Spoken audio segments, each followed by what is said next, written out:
I'm not using a microphone because I'm not used to that in a lecturing situation. It's all about projection to the back. Hope you can hear me. Being a technical consultant for property care, you do get some very strange questions, I can tell you. The most strange one to date was somebody who rang up and said he wants to do some hand veneering, and he's read that the proper thing to use is animal adhesive. Could I recommend a vegan adhesive?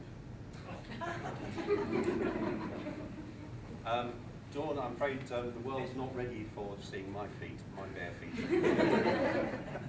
You know how African elephants regulate their body temperature by flapping their ears? Well, I was blessed with very large feet, and they regulate my body temperature. So socks and shoes. Socks with sandals as well when it gets hot. Sorry, no PowerPoint yet. This page is intentionally left blank. I'll give you some photographs later on. So in the past, when I've been to conferences, the addresses have either been interesting technical nature, or they've been preaching, or selling you something. And my field of research is abrasion of timbers in the marine environment, which is absolutely fascinating, but I suspect only fascinating to me. So I'm not going to do that. And dearly beloved, I'm not a preacher, and certainly no salesman. But instead, I'd like to tell you a little story today that won't cost you anything. I look out here at many people I've known over the years from the industry, and I wonder how we all got here today. I mean, I don't have any interest in what kind of car you drive, nor do I mean anything metaphysical. It could be a cue, couldn't it, for giving you a rendition of Alan Bennett's sermon from Beyond the Fringe. So you need a drink or two to do that. Though I wonder at how we arrived at the jobs that we do. My father was a wise man, also a civil engineer, whilst my mother was a farmer. My father forbade me to go into civil engineering, and as for farming, the thought of the rest of my life getting up at 5 o'clock for milking was just too much. My father also said that if I wanted to live a long life, I should avoid lawyers and insurance companies, and he lived till 92, so that was obviously quite right. And I suspect if he were alive today, he'd add bankers to that list. He also gave me other advice, which was very sound, very good, but not much fun, and that was namely to avoid slow horses and fast women. At my last school, I can only remember 1 or 2 people who had a great vocation for what they wanted to do with their future career. The rest of us just drifted along until, much in the way that rent-a-kill trap cockroaches, we blundered into some occupation that captured our interest. Well, I remember well picking up a leaflet from the careers stand at the school, mainly because it was the only one that wasn't connected with the armed forces.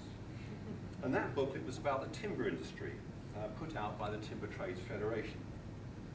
The school regarded that as completely unthinkable, so rebel I was, that's the industry I entered. The booklet was full of pictures of cranes and things like that, just the sort of things I spent all my time making in Meccano. It was a hard life, 7:30 to 5:30, followed by 3 hours of evening classes, 3 nights a week. But the upside was a lot of tremendous experience and a certain amount of globe-trotting, although admittedly all to very cold countries. Really at school, looking back, we had no idea of what the world of work really entailed. A glance at the university's handbook then listed a very few courses. There were the sciences, medicine, politics, languages, and a few others.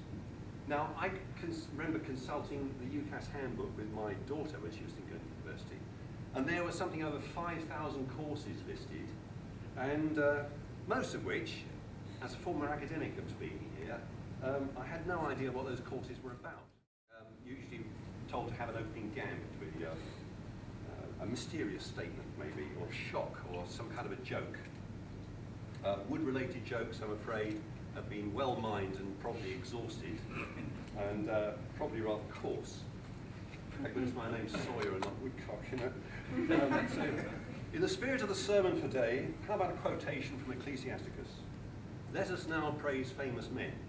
New English Bible doesn't mention famous women, I'm sorry, but we'll put that in the next edition. Well, we know a lot about famous people from reading Hello magazine, but the quotation goes on to say, some there be who have no memorial, the unsung heroes. And one of these, to me, is somebody called Jeff Rhodes, who's former director of Weyerhaeuser. And hands up who can spell that one.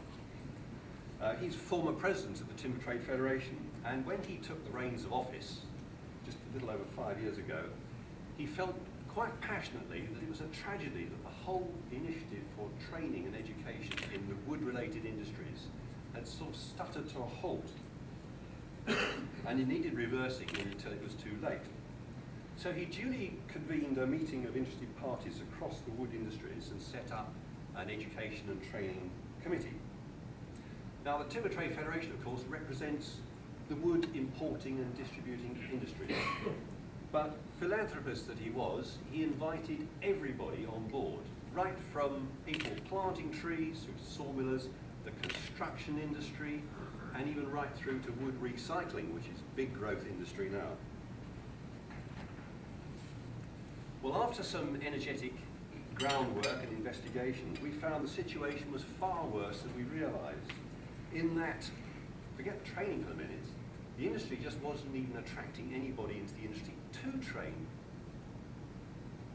Well, in due course, the baton was passed on to Rob Simpson of SCA, Svenska Cellulosa, who are one of the 3 big timber importing companies in Britain. And under his guidance, we launched a website, which is intended as a single portal for information about wood industry careers and everything connected with it. Job opportunities, training resources, and how to reach those jobs. Well, as it's so much in life, it's one thing having the vision. I mean, Arthur C. Clarke says the first failure we have is imagination. We can't actually think of an idea. And then, having thought of the idea, the next failure is the nerve to actually see it through. And it's not very often, is it, that somebody will pick up the ball and run with it. Well, another famous person to me, unsung hero, is a lady. That's Camilla Hare of SCA. She's an independent PR consultant working for them. And all the material for this website and promotion is all generated by her, theoretically in her time, but I'm afraid SCA, nobody from SCA here, no? No, well, they don't know they're actually paying for it all, so good work. Committee was then taken over by Keith Fryer. Now, Keith Fryer is a great personality in the wood industries. He's a director of Brewers Timber Merchants, and he's known for not being afraid to stick his head above the parapet and say controversial things. You know, I mean, he stood up and said, he went into Timber Merchants and he saw the price, and they introduced him to this strange extra called VAT. He said, well, a lot of your customers are retail people. They want to know what the bottom line is. And that caused a great furore. He got hate mail for that. Unbelievable. Anyway, under his leadership, it was decided to start some outreach, to get out and meet the people, go out and see school children, undergraduates, teachers, careers advisors, and the like. And if you'd gone out with me and others to attend these events, you'd have had a very sobering experience. Our industry, and I think I can throw in construction-related industries together with wood in this, we're perceived by teachers and careers advisors as insignificant, poorly paid, dirty, unskilled, unglamorous, environmentally irresponsible, you know, mopping up troublesome rainforests here and there. I'm afraid as regards the dirty part, they do have a point, don't they? Can you visualise your local timber supplier? You know, if you're at school, you come from this nice environment with well-maintained buildings, and you go Saturday morning to the shopping mall. It's all a nice world, isn't it? And then you go to a timber merchant, you think, somebody expect me to work there?